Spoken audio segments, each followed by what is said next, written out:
Nous allons lire un passage dans le livre de l'Exode. Nous lisons au chapitre 3 une partie, du verset 1 au verset 10. Exode chapitre 3, verset 1 à 10.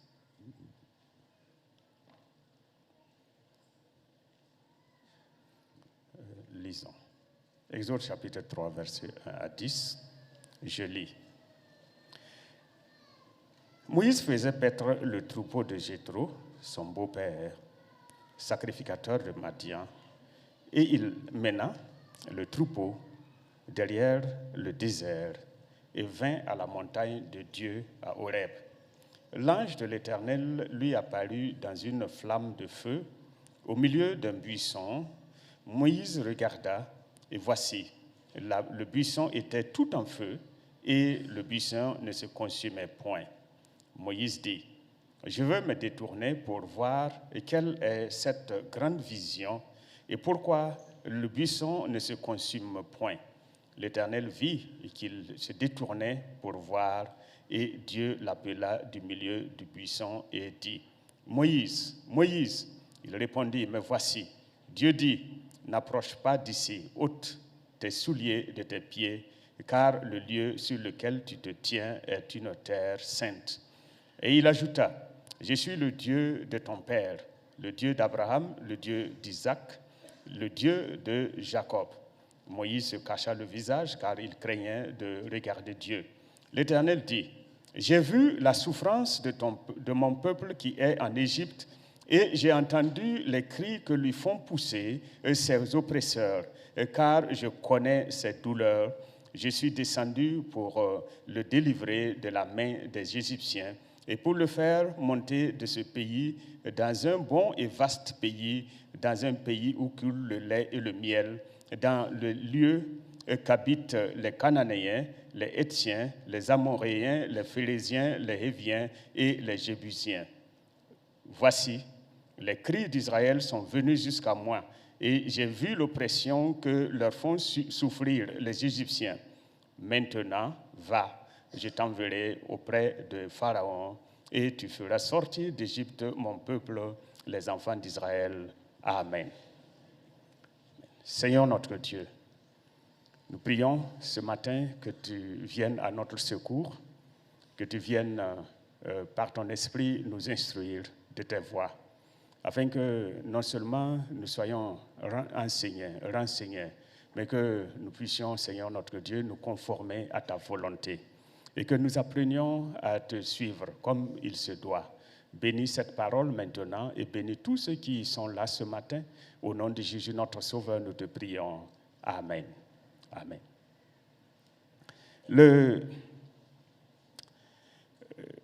La parole de Dieu dit que Dieu sait tout. Il voit tout. Il entend tout. Il connaît tout. Et il intervient toujours.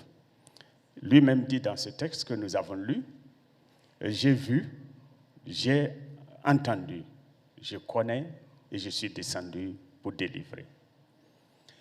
C'est ainsi que vous et moi, nous devrions regarder Dieu, nous devrions considérer Dieu. L'Éternel lui-même dit, celui qui a fait l'œil ne verrait-il pas, parce que c'est lui qui a créé les yeux. Si vous et moi nous voyons, et si nous avons une âme pour ressentir, pour compatir, c'est parce que nous avons été faits à l'image de Dieu. Et celui qui nous a formés, celui qui nous a créés, connaît, il voit, il ressent et il peut intervenir à tout moment. Dieu connaît toutes choses. Il arrive que dans certaines situations, nous, enfants de Dieu, nous ayons des problèmes pour considérer Dieu dans cette dimension-là. Combien de fois des enfants de Dieu ont, à cause de l'environnement, à cause des souffrances qu'ils endurent, on pensait on posait même la question, si Dieu m'aime, pourquoi? Si Dieu, ainsi de suite. Parce que pour vous et moi, en fait, ce que nous vivons peut être tel que nous n'allons pas entendre Dieu, que nous allons commencer à juger Dieu et à le réduire à un simple être humain. Mais l'Écriture nous enseigne autre chose. Notre Dieu est Dieu. Et il est au-dessus de tout cela. Et à ses yeux, tout est nu et découvert. Quelle que soit la situation, quel que soit l'environnement, quelle que soit l'hostilité dans laquelle nous sommes, eh bien, Dieu reste Dieu et il voit, il entend, il connaît et il descend pour secourir. Cela est très important et c'est ainsi que vous et moi, nous devrions être rassurés quant à notre situation, quant à ce qui nous arrive. Vous savez, ça n'a pas commencé avec nous. Rappelons simplement que avant que Dieu ne dise ses paroles à Moïse, rappelons ce qui est arrivé. Vous connaissez l'histoire, depuis la Genèse au chapitre 15, eh bien, Dieu a parlé à Abraham en disant « Sache que tes descendants seront assujettis et ils seront asservis à un peuple dans un pays qui ne sera pas le leur. » Et Abraham est entré dans l'alliance avec Dieu. Mais Abraham n'a pas connu ces souffrances. Abraham n'a pas goûté à ces choses. Mais plus tard, Joseph va être amené captif. Il arrive d'abord en Égypte comme esclave. Il a été vendu par ses frères. Genèse chapitre 39. Vendu par ses propres frères. Et il a été amené comme une marchandise parmi tant d'autres. Parce que quand vous lisez le texte, il est dit que les Madianites qui ont acheté Joseph transportaient sur les dos des chameaux des aromates et diverses marchandises pour aller vendre en Égypte. Et parmi donc leur cargaison est entré Joseph, un être humain. Mais ce qu'il convient de retenir, c'est que la Bible dit, lorsqu'il est arrivé et qu'il a été racheté par Potiphar, l'Écriture dit que Dieu fut avec Joseph, de sorte que la prospérité a suivi Joseph dans la maison de Potiphar, et son maître a reconnu qu'il était une source de bénédiction. Il n'était pas un esclave pour être un esclave. Ce n'était pas un problème, il n'était pas un fardeau, mais il était plutôt une bénédiction. Parce que Dieu était avec lui. Dieu a vu Joseph dans sa souffrance, il a vu, il a entendu ses cris, Dieu est allé le secourir et il l'a élevé pour qu'il devienne plus tard gouverneur du pays d'Égypte. Dieu voit. Et Dieu connaît, Dieu entend. Lorsque Joseph était dans la prison, injustement enfermé, un esclave qu'on enferme, ça me rappelle une histoire. Un jour, je disais à quelqu'un à la frontière du Ghana, alors que le monsieur a fraudé, il est allé avec un faux permis, parce qu'ils exigent le permis international. Et ce monsieur, un Burkinabé, a choisi d'aller avec un faux permis. Il a pris le permis de quelqu'un d'autre. Quand je suis arrivé, c'était de nuit, l'agent me fait signe. Viens, il m'attrape et puis il m'amène vers une voiture qui était garée dans l'obscurité. Et il allume sa torche. Il dit, regarde bien ce visage, je regarde. Regarde bien, est-ce que tu as bien regardé? J'ai dit, j'ai bien regardé. Il me ramène à la table et puis il me montre la photo qui était sur le permis. Est-ce que c'est le même type? J'ai dit non, ce n'est pas la même personne. Alors, et j'ai dit à ce frère, je lui ai dit, mais tu sais, tu ferais mieux de dire la vérité, de reconnaître ton affaire et puis demander pardon. Parce que s'il t'enferme ici, tu es fini. Tu es seul dans ta voiture, il t'enferme, il vend la voiture, personne ne saura où tu es passé. Tu vas créer des problèmes à ta famille, à la maison. Les gens vont dire, il est sorti, il n'est pas encore revenu. Et puis c'est fini comme ça. Un esclave qu'on enferme à l'intérieur d'une prison. Qui va demander de lui? Personne ne le visite, personne ne s'intéresse, mais Dieu voit Joseph. Plus tard, eh bien, arrive dans ce pays d'Égypte la famille de Joseph. Jacob et toute sa famille arrivent. Ils constituent un peuple de 70 personnes. Genèse chapitre 46 à 50.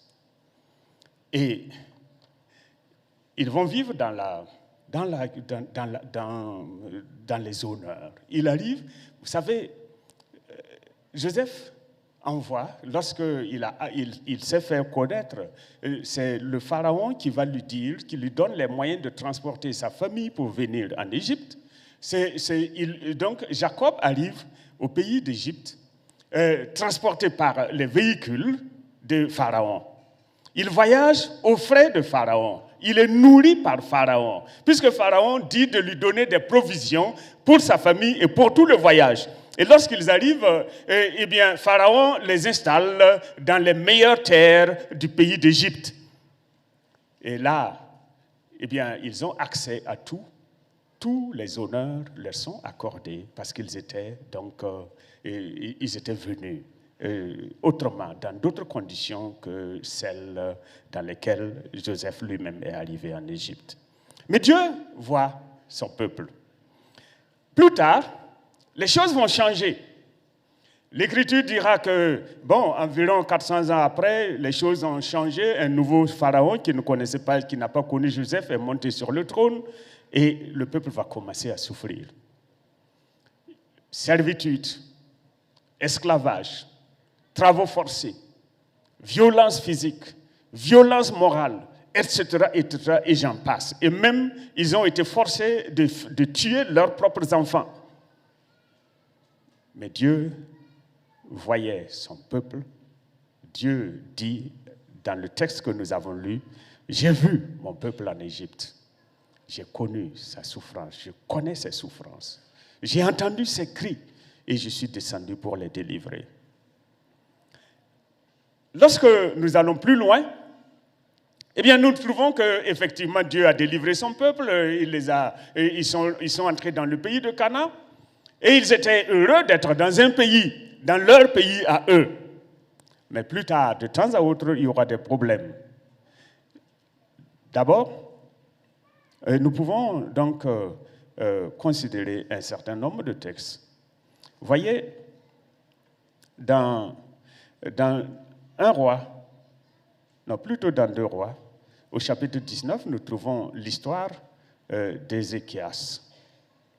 Ézéchias va, pendant son règne, ce fut un homme de bien, un roi réformateur, un roi attaché à Dieu. Et il va servir l'Éternel de tout son cœur.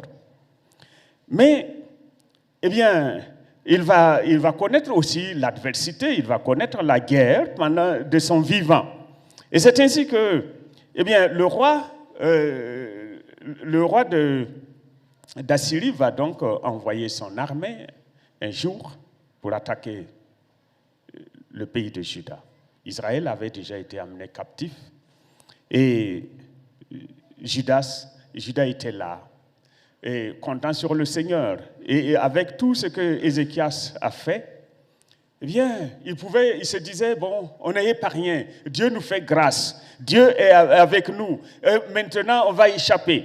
Mais hélas, le roi d'Assyrie arrive et envoie son serviteur qui va venir insulter Dieu. Il insulte littéralement Dieu, il blasphème. Et même, il va comparer l'Éternel, le Dieu d'Israël, de Juda, aux idoles des autres nations qu'il a eu à détruire. Et il va menacer, il va dire, eh bien, ne comptez même pas sur votre Dieu, ne comptez pas sur le roi, ne comptez même pas sur votre Dieu, parce qu'il ne peut pas vous délivrer, il ne vous délivrera pas, parce que les autres dieux des nations que nous avons détruites n'ont pas pu les secourir. Votre Dieu ne le fera pas non plus. Dieu a vu les milliers d'hommes, de guerriers aguerris qui campaient autour de Jérusalem et qui étaient là pour faire le mal, pour détruire. Dieu les a vus et Dieu a connu leur colère, Dieu a su, Dieu connaît bien les situations. Dieu connaît. Alors, ils vont donc menacer, mais Dieu va intervenir d'une manière spectaculaire. Parce que Dieu a vu ce qu'ils ont fait. Dieu a connu les projets que le roi d'Assyrie a formés contre son peuple. Dieu a entendu les cris du roi Ézéchias et du peuple de Juda et qui a crié à l'Éternel Dieu.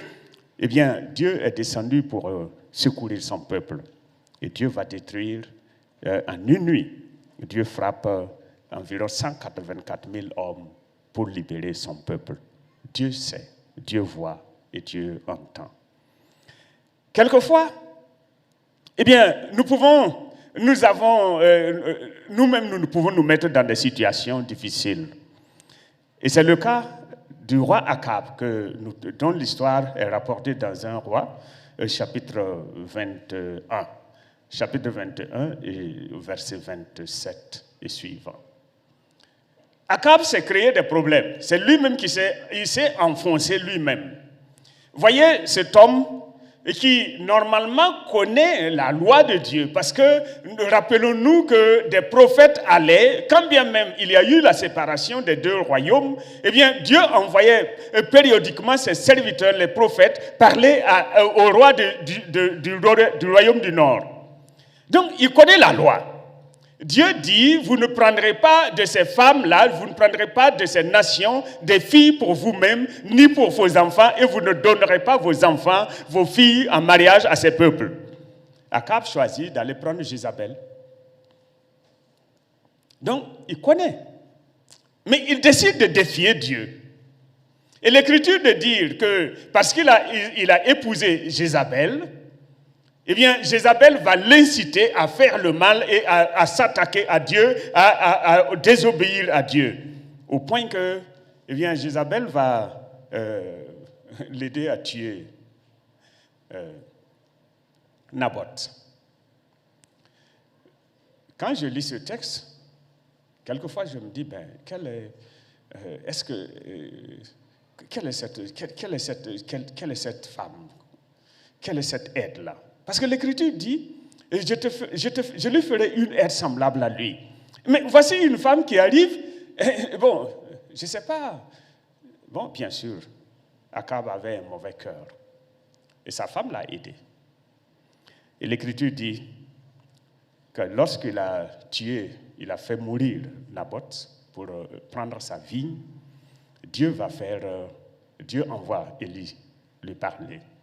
Et lui annoncer les choses, le jugement qu'il a arrêté d'accomplir et de comment il va châtier non seulement Akab, mais toute sa postérité.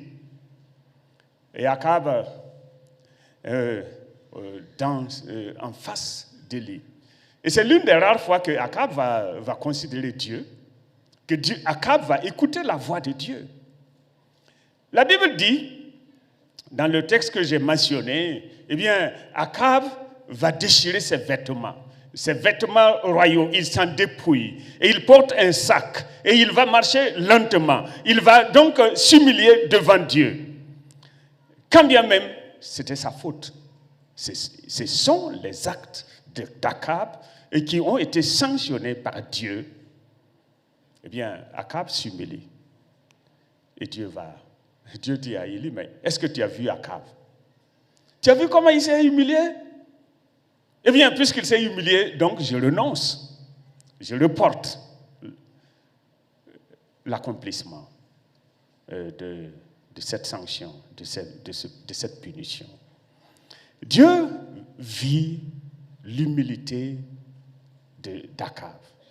Dieu vit son repentir, comment son cœur a fléchi, comment il a craint Dieu.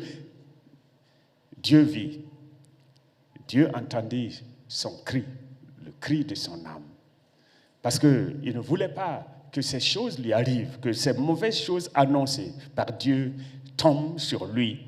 Dieu a vu, Dieu a entendu, Dieu a connu et Dieu s'est repenti.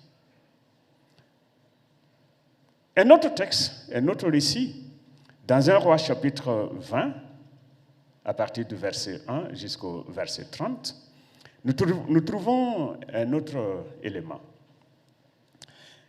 Eh bien, Samarie, donc la capitale du royaume du Nord, dont Akab était le roi, va être assiégée par le roi de Syrie. Ben-Hadad, donc, arrive accompagné de 34 rois.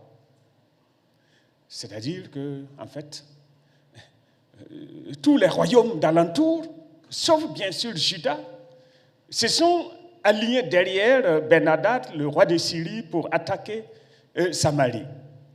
Quelle détresse! Et même ils disent, écoute, tu sais, la poussière de Samarie ne remplirait pas la main de chacun des chefs qui sont avec moi pour t'attaquer. Et la Bible dit qu'ils étaient tellement nombreux qu'ils couvraient toute la surface de la terre autour. Pour une fois encore, eh bien, Dieu vit l'injustice. Parce que, en fait, pour faire la guerre, il faut des raisons. Pour attaquer. Alors, ils arrivent et puis ils envoient d'abord dire, écoute, tes belles femmes sont à moi, tes beaux enfants sont à moi, et ton or et ton argent sont à moi, etc., etc. Akab dit, il n'y a pas de problème, tu peux venir prendre. Bon, comme il a obéi, le roi dit, mais ça ne suffit pas, il n'a pas de raison d'aller faire la guerre. Alors, il ajoute autre chose, puisqu'il cherche une occasion d'enclencher la guerre. Il dit, ok, ce n'est pas toi qui me les livres, mais c'est moi qui viens les chercher. Alors dans ce cas, le roi dit, mais ça c'est quand même trop. On ne peut pas aller jusque-là. Alors, les hostilités sont enclenchées. Dieu voit la situation, Dieu voit Samarie. Quand bien même Samarie, c'est le symbole de la désobéissance, c'est le symbole de l'idolâtrie, et c'est aussi le siège du mal que représentait Akab, qui en était le roi. Eh bien, Dieu vit les Syriens. Dieu vit la multitude qui est venue attaquer sans cause son peuple. Dieu entendit le cri. Et Dieu savait ce qui allait se passer. Dieu est intervenu.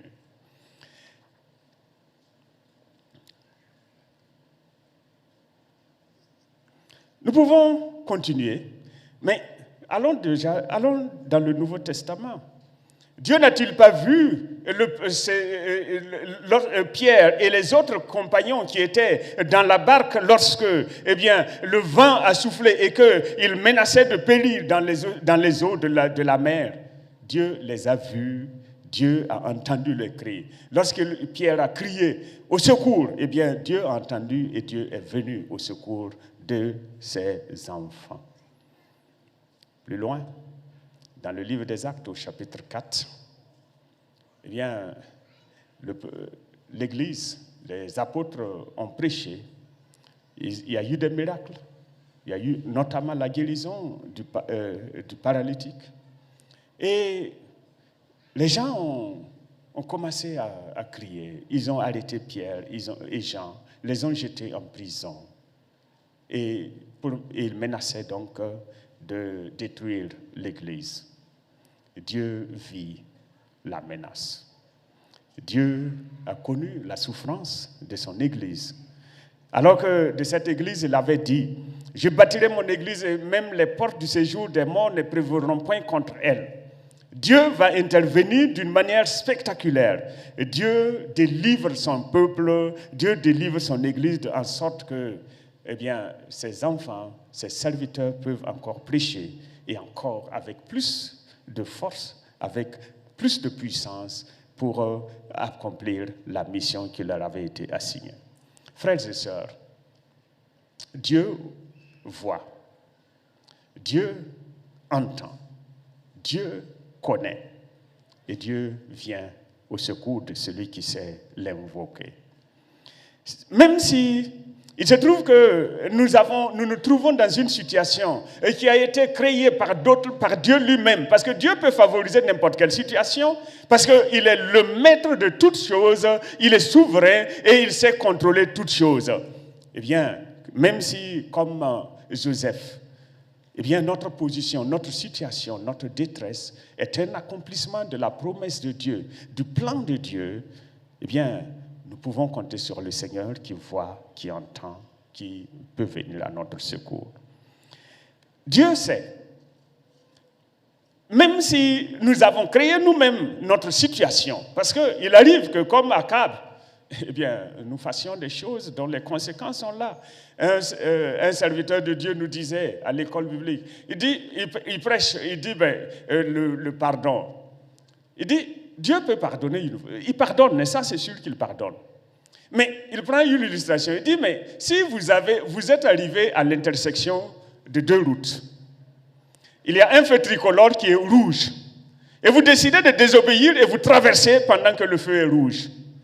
Eh bien, vous avez un accrochage, vous avez une blessure, une fracture ou autre chose. Alors, Dieu, vous pouvez vous lever et demander pardon à Dieu. Dieu veut vous pardonner, mais vous aurez toujours la trace, vous aurez la cicatrice de votre faute. Et c'est vrai. Nous pouvons nous retrouver dans un environnement créé par nous-mêmes. Nous pouvons nous retrouver dans un environnement créé par nous-mêmes, dont les conséquences peuvent être douloureuses à supporter. Mais même dans ça, si nous faisons comme Akab, si nous nous humilions, si nous portons le sac et si nous prions, nous crions à Dieu, Dieu dans sa miséricorde entend et il exauce. Il vient à notre secours. Parce que Dieu est bon, il est miséricordieux, il est compatissant. Donc, nous pouvons faire confiance pourvu que nous allions à lui dans l'humilité. Si ce sont les autres qui ont créé notre situation. Parce que d'autres personnes peuvent nous créer des situations pour nous faire souffrir. Vous savez, lorsque Jacob est arrivé au pays d'Égypte, il a été reçu en grande pompe, comme on dirait aujourd'hui. On a déroulé devant lui le tapis rouge. Il avait accès au trône, il avait accès au palais de Pharaon. Et il pouvait vivre comme bon lui semblait. Il était honoré partout où il passait. Il avait audience auprès du roi. Et il avait accès aux meilleurs produits du pays d'Égypte. Mais l'ennemi a voulu changer cela. Parce que, vous savez, nous ne devons pas oublier que nous ne sommes que des voyageurs, nous sommes des pèlerins, nous sommes des étrangers dans ce monde. Et Jésus a dit, si le monde ne vous aime pas, ne soyez pas étonnés, parce que vous n'êtes pas du monde, vous ne lui appartenez pas. Vous êtes dans le monde, mais vous n'êtes pas du monde. Et le monde aimerait ce qui lui appartient. Donc, si nous vivons dans une terre étrangère, si nous en sommes conscients, eh bien, nous pouvons alors regarder aux situations dans lesquelles nous nous trouvons comme une bénédiction de la part de Dieu, comme une occasion pour le Seigneur de manifester sa grâce et sa puissance en notre faveur. L'ennemi peut changer notre situation. Nous pouvons passer des honneurs à l'oubli. Nous pouvons passer de la gloire à l'humiliation du fait des hommes qui nous entourent, ou même du diable.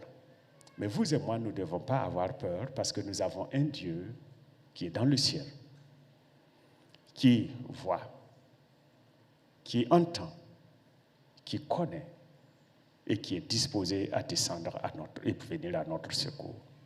Frères et sœurs, que personne donc ne perde courage. Peu importe la situation dans laquelle nous nous trouvons, nous pouvons y faire face en ayant cette assurance que notre Dieu est le Dieu qui connaît toutes choses et qui est toujours vient à notre secours. Comme il a secouru Joseph, comme il a secouru Israël, comme il a secouru Ézéchias, comme il a secouru Akab malgré ses péchés, eh bien, le même Dieu est disposé et il pourra nous secourir si nous savons crier en toute confiance à notre Dieu. Que Dieu vous bénisse.